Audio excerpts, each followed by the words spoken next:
You know how you use self-checkout at the grocery store? Imagine instead of checking out one item at a time, you could check out the entire cart in one scan. Beep. Then imagine you could check out every grocery cart in the world at the same time. Beep. That is how quickly blockchain technology is scaling through zero-knowledge technology, or ZK for short.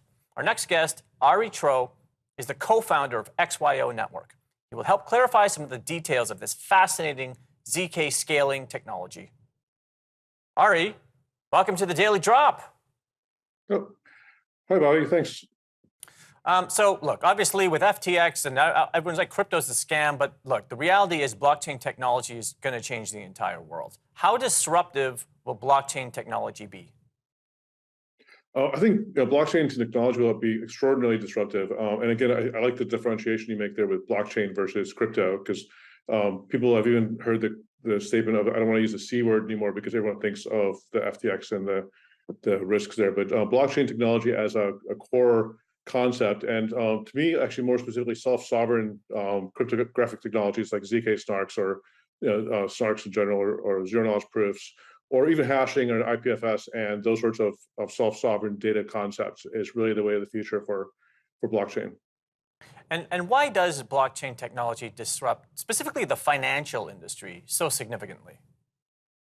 Well, I think a lot of it's because it's self-sovereign. So it's something which you can do. If you want to transfer something to a friend of yours, you don't have to go through an intermediary. So the lack of need for a bank or for an escrow agent or something like that to be there is something which is very appealing for people, both from a performance standpoint and also from a security standpoint. So that way, you can transfer money, for example, with blockchains right now, any time of the day, as much as you want, without having to wait for the bank to open on Monday, for example.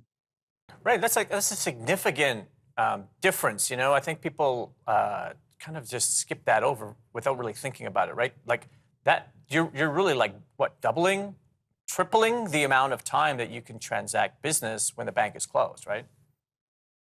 Correct, and it happens really fast. The settle time for most of these are in the minutes. So say 10 minutes or so before you're certain that the transfer actually went through. Okay, and as much as, I mean, it's pretty amazing what you can do, specifically with ZK scaling and all these things, but really blockchain technology generally. But are we just even at the beginning of discovering what this technology can do? I think we definitely are, because consensus, if you read the Bitcoin white paper, consensus is a pretty amazing concept that came up with there. And being able to use consensus to have a Byzantine-proof network is amazing, but it also is really, it's the crawling part of the evolution of this technology. It's really has a lot of problems as far as scaling, speed, and also it's not really self-sovereign because you're relying on that network to be there. If the network goes away or if the network changes, it's still reliant on something. Now it's decentralized, so it's reliant at least on something which is not controlled by an individual person, but you're still reliant on something.